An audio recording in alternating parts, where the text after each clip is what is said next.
Firman yang meneguhkan tentang hidup berkelimpahan. Saudara, di dalam kehidupan kita di dunia ini, saya percaya kita rindu mengalami berkat-berkat Tuhan yang berlimpah. Ya, tentu saja yang paling utama adalah kehidupan kekal.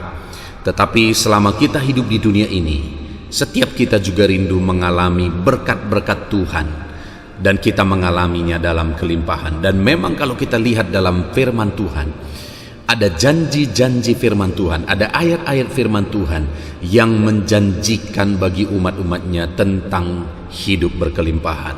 Itu yang akan kita renungkan bersama saudara. Di dalam video ini kita akan renungkan 5 ayat firman Tuhan yang luar biasa tentang hidup berkelimpahan. Yang pertama, Amsal pasal 13 ayat yang keempat. Demikian firman Tuhan. Hati si pemalas penuh keinginan, tetapi sia-sia, sedangkan hati orang rajin diberi kelimpahan. Saudara, prinsip pertama yang ditegaskan di dalam ayat ini untuk kita sebagai umat-umat Tuhan mengalami kelimpahan adalah bukan hanya kita memiliki keinginan, bukan hanya hati kita dipenuhi oleh keinginan. Kenapa? Karena keinginan saja tanpa satu aksi, satu tindakan, maka keinginan itu akan sia-sia, kata firman Tuhan. Tetapi yang ditegaskan di sini adalah bahwa keinginan kita harus dibuktikan, ditindaklanjuti dengan kerajinan. Karena dikatakan di sini hati orang rajin diberi kelimpahan. Adakah saudara memiliki kerinduan dalam hidup saudara? Adakah saudara memiliki keinginan untuk mengalami kelimpahan dari Tuhan? Tentu saja setiap kita menginginkannya. Tetapi jangan biarkan keinginan tinggal keinginan, saudara. Jangan biarkan mimpi tinggal mimpi. Tetapi mari kita buktikan apa yang menjadi keinginan kita itu melalui satu tindakan, yaitu dengan rajin mengejarnya. Apa yang kita inginkan? Apa yang kita impikan? Mari lakukan apa yang seharusnya kita lakukan untuk menuju ke sana, dan mari kita kerjakan dengan rajin dan konsisten. Kalau seseorang merindukan satu bangunan rumah, dia rindu satu bangunan rumah yang selesai utuh, maka tidak bisa tidak, semua langkah-langkahnya harus ada, mulai dari membangun pondasinya, dan kemudian mulai dari meletakkan batu demi batu. Dan tidak akan ada terwujudnya satu rumah yang indah yang bisa ditempati jika tidak ada orang yang rajin dan konsisten, yang terus menaruh batu demi batu, batu demi batu, batu demi batu, batu demi batu, sampai bangunan itu semua selesai. Tidak akan bisa terbangun satu rumah dengan bermalas-malasan, tetapi itu akan bisa terjadi jika ada orang yang terus rajin dan konsisten untuk meletakkan batu demi batu dan menyelesaikannya. Demikian dalam kehidupan kita, saudara. Apa yang kita inginkan? Apakah saudara sedang melakukan hal-hal yang membuat saudara akan menuju kepada apa yang saudara inginkan? Apakah saat ini kalau saudara menginginkan satu impian dan saudara sedang melakukan tindakan-tindakan yang akan menuju ke sana dengan penuh kerajinan? Saudara, rajinlah untuk mengerjakan, untuk melakukan apa yang bisa saudara kerjakan, apa yang bisa saudara lakukan untuk menuju atau mewujudkan apa yang menjadi impian saudara. Mari maju terus, rajinlah. Firman Allah begitu banyak kita temukan bahwa Dia mendidik, Tuhan mendidik umat-umatnya untuk hidup rajin, untuk hidup giat, supaya kita mencapai apa yang menjadi kerinduan kita. Ayat kedua, saudara, adalah dari Amsal pasal 21 ayat 5. Demikian firman Tuhan. Rancangan orang rajin semata-mata mendatangkan kelimpahan, tetapi setiap orang yang tergesa-gesa hanya akan mengalami kekurangan. Saudara, masih prinsip yang sama yang ditekankan di dalam ayat ini, yaitu tentang rajin untuk kita memperoleh kekayaan, rajin untuk mengalami kelimpahan. Jadi orang yang rindu untuk mengalami kelimpahan dalam hidupnya, rindu diberkati Tuhan berlimpah-limpah dalam hidupnya, sekali lagi firman Allah ini menegaskan bahwa kita harus rajin. Nah, tetapi selain rajin, hal yang juga ditekankan di sini adalah tentang rancangan. Jadi bukan hanya kita rajin bekerja, rajin terus melakukan apa saja yang bisa dilakukan, tetapi hal yang ditegaskan di sini untuk kita mengalami kelimpahan, saudara, adalah tentang rancangan. Artinya satu persiapan. Kalau kita mau mengalami satu kelimpahan, kita harus membuat rancangan-rancangan, kita harus membuat strategi, kita harus membuat rencana-rencana untuk menuju ke sana. Dan setelah rancangan, rencana, strategi itu kita buat, maka firman Allah ini tadi berkata, kita harus mengerjakannya dengan rajin. Maka kalimat firman Tuhan tadi berkata, rancangan orang rajin semata-mata mendatangkan kelimpahan. Ya saudara, kalau dalam hidup ini kita merancang dengan baik, kita menyusun strategi dengan baik, kita menyusun rencana dengan baik, lalu kita mengerjakannya dengan penuh kerajinan, maka pada akhirnya rancangan dan kerajinan itu mendatangkan kelimpahan. Tetapi selanjutnya juga ayat ini berkata bahwa tetapi setiap orang yang tergesa-gesa hanya akan mengalami kekurangan. Ada hal yang diperingatkan Tuhan di sini. Selain kita punya rancangan dan mengerjakannya dengan penuh rajin, ada hal yang dilarang, yaitu tergesa-gesa. Artinya tidak melangkah, tidak bekerja sesuai dengan aturan. Jadi artinya saudara, bahwa kerajinan itu selalu harus ada pada koridor rencana, rancangan yang sudah kita buat. Karena tergesa-gesa hanya akan mendatangkan kekurangan, tergesa-gesa hanya akan mendatangkan masalah. Nah, jadi saudara, persiapkan, susun strategi, susun rencana dalam kehidupan saudara untuk menuju kelimpahan hidup, untuk meraih kelimpahan daripada Tuhan, dan kerjakanlah semuanya dengan rajin, jangan tergesa-gesa, karena tergesa-gesa hanya mendatangkan masalah.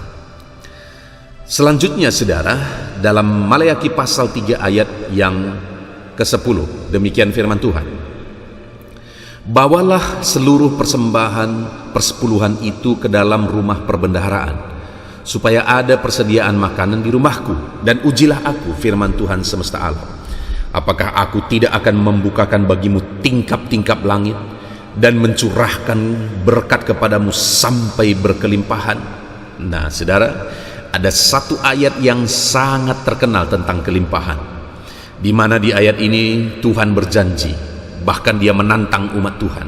Dia berkata begini, jika kamu melakukan ini, lalu kemudian pada akhirnya dia berkata, apakah aku tidak akan membukakan bagimu tingkap-tingkap langit dan mencurahkan berkat kepadamu berkelimpahan. Jadi Tuhan berkata, aku akan mencurahkan berkat bagimu berkelimpahan. Ku buka tingkap-tingkap langit, ku curahkan berkat bagimu sampai berkelimpahan. Wow saudara, saya percaya setiap kita pasti merindukan janji Tuhan dalam ayat ini digenapi dalam hidup kita. Tingkap-tingkap langit dibukakan, berkat Tuhan dicurahkan sampai berkelimpahan dalam hidup kita. Kalau saudara dan saya merindukan itu, maka di awal kalimat dalam Maleakhi 3 ayat 10 ini dikatakan, bawalah seluruh persembahan persepuluhan itu ke rumah perbendaharaan, supaya ada persediaan makanan di rumahku, dan ujilah aku, demikianlah firman Tuhan semesta alam. Jadi saudara, untuk kita mengalami berkat Tuhan berlimpah-limpah, Tuhan menegaskan dalam ayat ini bahwa bawa seluruh persembahan persepuluhan itu ke dalam rumah perbendaharaan, yaitu ke rumah Tuhan.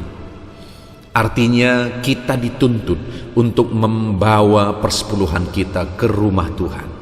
Kita dituntut untuk membayar persepuluhan kita. Apa itu persepuluhan, saudara? 1/10 dari penghasilan kita. Dan Tuhan mau itu kita serahkan ke rumah ibadah. Kita serahkan untuk pelayanan pekerjaan Tuhan. Sebagai satu pengakuan bahwa semuanya berasal dari Tuhan. Kita terima 100% berkat Tuhan, kita serahkan 10% berkat Tuhan. Itu sebagai satu pengakuan bahwa semuanya adalah berasal daripada Tuhan. Sebenarnya semuanya juga milik Tuhan. Yang 90% ada pada kita itu juga milik Tuhan. Dan tidak boleh kita pergunakan untuk sembarangan, untuk melakukan dosa dan sebagainya. Karena semuanya milik Tuhan juga. Tetapi sebagai pengakuan bahwa semuanya milik Tuhan, maka kita membayar persepuluhan. Nah, saudara, bagaimana dengan saudara? Apakah saudara melakukan itu? Apakah saudara membayar persepuluhan saudara? Ini ayat firman Tuhan. Sekali lagi, firman Tuhan ini berkata, bawalah seluruh persembahan persepuluhan itu ke rumah perbendaharaan, supaya ada persediaan makanan di rumahku, dan ujilah aku, firman Tuhan semesta alam. Lalu dia berkata, apakah aku tidak akan membukakan bagimu tingkap-tingkap langit dan mencurahkan berkat kepadamu sampai berkelimpahan. Saudara, mari kita kembalikan milik Tuhan. Mari kita bayar persepuluhan kita kepada Tuhan, dan biar Tuhan mencurahkan berkatnya berkelimpahan bagi kita. Ayat selanjutnya, saudara, adalah Amsal pasal 11 ayat 24 sampai 25. Demikian firman Tuhan. Ada yang menyebar harta tetapi bertambah kaya. Ada yang menghemat secara luar biasa, namun selalu berkekurangan. Siapa banyak memberi berkat, diberi kelimpahan. Siapa memberi minum, ia sendiri akan diberi minum. Saudara, prinsip hidup berkelimpahan di dalam ayat ini adalah ketika kita rela berbagi. Karena dikatakan siapa menyebar harta, ia akan bertambah kaya. Siapa yang menghemat akan selalu berkekurangan. Siapa yang memberi berkat kepada orang, berbagi berkat kepada orang, diberi kelimpahan, kata firman Tuhan. Jadi kalau saya dan saudara rindu mengalami kelimpahan, rindu mengalami berkat-berkat Tuhan, rindu diperkaya oleh Tuhan, mari kita belajar berbagi, saudara. Karena Tuhan sudah menetapkan satu prinsip, orang yang rela berbagi, itulah orang yang akan diberi kelimpahan, itulah orang yang akan diberi kekayaan oleh Tuhan. Jadi lihat sekeliling saudara, adakah orang-orang yang membutuhkan? Lihat siapa, mungkin keluarga saudara atau orang-orang lain yang hidupnya susah sedangkan saudara memiliki berkat-berkat Tuhan. Mari belajar berbagi, karena orang yang belajar berbagi akan dilimpahi. Kita berbagi bagi orang lain bukan dengan tujuan supaya aku diberkati, bukan, tetapi memang supaya orang-orang lain bisa tertolong. Dan dengan prinsip seperti itu, saudara, Tuhan akan melakukan bagiannya. Tuhan akan memberkati kita. Ayat terakhir, saudara, tentang hidup berkelimpahan adalah Matius pasal 25 ayat 29. Demikian firman Tuhan. Karena setiap orang yang mempunyai, kepadanya akan diberi, sehingga ia berkelimpahan. Tetapi siapa yang tidak mempunyai, apapun juga yang ada padanya akan diambil daripadanya. Saudara, ini konteksnya adalah tentang talenta, di mana ada yang diberi 5, diberi 2, diberi 1. Tetapi yang menerima 1 itu menyembunyikan, tidak mengembangkan talenta yang diberi bagi dia. Nah, di sana Tuhan berkata bahwa ambillah yang punya 1 itu dan beri kepada yang 5. Artinya apa, saudara? Yang 5 tadi sudah melipat gandakan. Talenta yang dia punya sudah berlipat kali ganda. Tetapi apa yang jadi milik yang punya 1 talenta yang tidak dikembangkan, diambil juga daripadanya dan diberi kepada yang 5 talenta. Artinya saudara, betapa dahsyatnya orang-orang yang rajin mengembangkan talenta yang Tuhan beri, rajin mengerjakan talenta yang Tuhan beri, maka kepada orang itu akan diberi kelimpahan, kelimpahan, dan kelimpahan. Mari kita lihat dalam hidup kita saudara, apa potensi yang Tuhan taruh dalam hidup saudara. Dan jangan biarkan potensi itu terpendam dan padam dan mati, tetapi kembangkanlah potensi itu saudara, supaya potensi itu semakin berkembang dan Tuhan memakai itu untuk melimpahkan berkat bagi kita.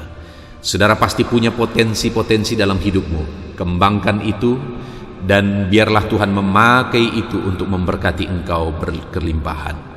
Puji Tuhan saudara, kita sungguh bersyukur kita sudah merenungkan 5 ayat firman Tuhan tentang hidup berkelimpahan. Saudara, ada janji-janji Tuhan yang luar biasa dalam ayat-ayat firman Tuhan ini, dan biarlah kita juga melakukan bagian kita, apa yang dituntut oleh firman Tuhan untuk kita lakukan, yaitu kita harus hidup rajin, kita harus mengembalikan milik Tuhan, kita harus rela berbagi, dan kita harus mengembangkan talenta yang Tuhan beri bagi kita. Mari kita lakukan semuanya itu dengan cara yang terbaik, dan biarkan Tuhan yang melakukan bagiannya untuk mencurahkan berkat berkelimpahan dalam kehidupan kita. Puji Tuhan saudara, kita sungguh bersyukur buat firman Tuhan yang telah kita renungkan, dan alamilah kelimpahan dari Tuhan. Puji Tuhan, Tuhan memberkati kita semua. Amin.